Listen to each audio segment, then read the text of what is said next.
Hello, littles. I'm Amma. Why don't you put on your softies and join me for a story? I have my hot chocolate and my storybooks all ready to go. So let's begin.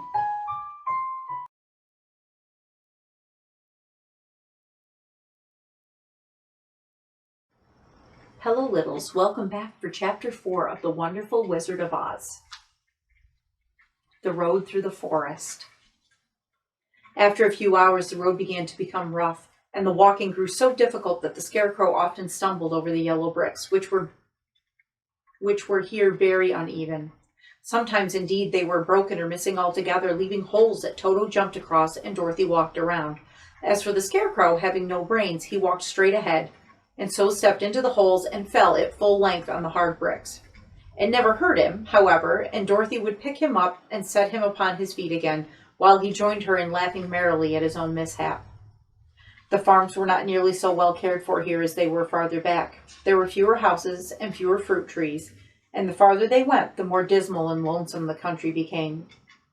At noon they sat down by the roadside near a little brook, and Dorothy opened her basket and got out some bread.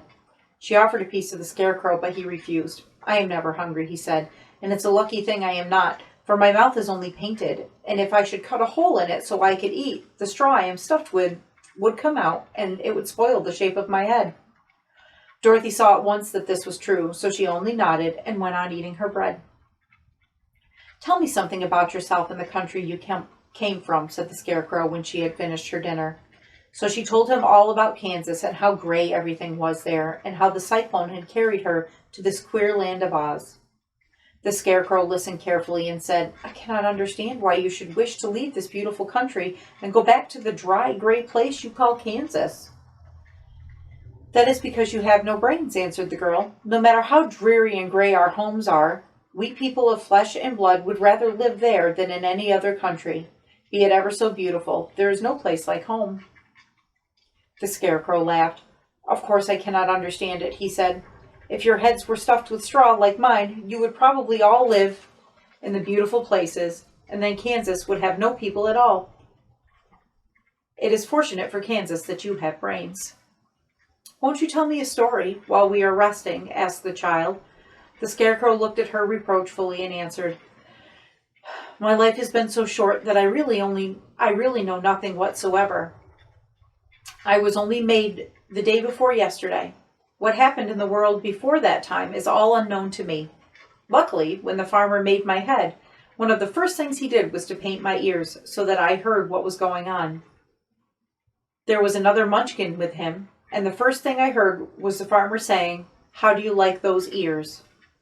'They aren't straight,' answered the other. 'Never mind,' said the farmer. 'They are ears just the same,' which is true enough. 'Now I'll make the eyes,' said the farmer. So he painted my right eye, and as soon as it was finished, I found myself looking at him and at everything around me with a great deal of curiosity, for this was my first glimpse of the world." "That's a rather pretty eye," remarked the Munchkin, who was watching the farmer. "Blue paint is just the color for eyes." "I think I'll make the other a little bigger," said the farmer. And when the second eye was done, I could see much better than before.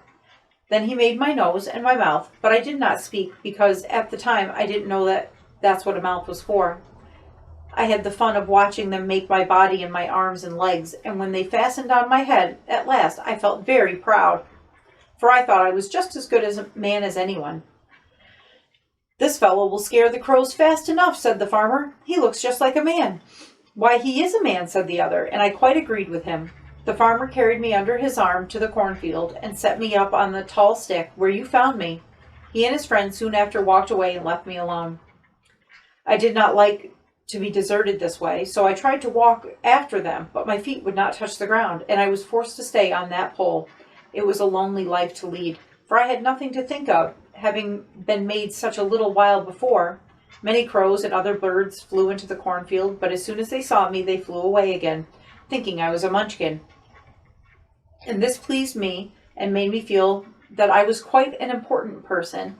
By and by, the old crow flew near me, and after looking at me carefully, he perched upon my shoulder and said, "I wonder if that farmer thought to fool me in this clumsy manner. Any crow of any sense could see that you are only stuffed with straw." Then he hopped down at my feet and ate all the corn he wanted. The other birds, seeing that he was not harmed by me, came to eat the corn too. So in a short time there was a great flock of them about me. I felt sad at this, for it showed me I was not such a good scarecrow after all. But the old crow comforted me, saying, "If you only had brains in your head, you would be as good a man as any of them, and a better man than some of them. Brains are the only things worth having in this world, no matter whether one is a crow or a man." After the crow had gone, I thought this over and decided I would try hard to get some brains. By good luck, you came along and pulled me off the stake, and from what you say, I am sure the great Oz will give me brains as soon as we get to the Emerald City. "I hope so," said Dorothy earnestly, "since you seem anxious to have them." "Oh, yes, I am anxious," returned the Scarecrow. "It is such an uncomfortable feeling to know one is a fool." "Well," said the girl, "let us go," and she handed the basket to the Scarecrow. There were no fences at all by the roadside now, and the land was rough and untilled. Toward evening, they came to the great forest, where the trees grew so big and close together that their branches met over the road of the yellow brick. It was almost dark under the trees, for the branches shut out the daylight, but the travelers did not stop and went on into the forest. "If the road goes in, it must come out," said the Scarecrow. "And as the Emerald City is on the other end of the road, we must go wherever it leads us." "Anyone would know that," said Dorothy. "Certainly, that is why I know it," returned the Scarecrow. "If it required brains to figure out, I should never have said it." After an hour or so, the light faded away, and they found themselves stumbling along in darkness.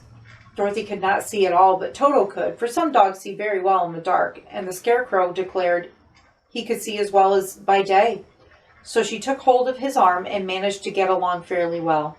"If you see any house or any place where we can pass the night," she said, "you must tell me, for it is uncomfortable walking in the dark." Soon after, the Scarecrow stopped. "I see a little cottage at the right of us," he said, "built of logs and branches. Shall we go there?" "Yes, indeed," answered the child. "I am all tired out."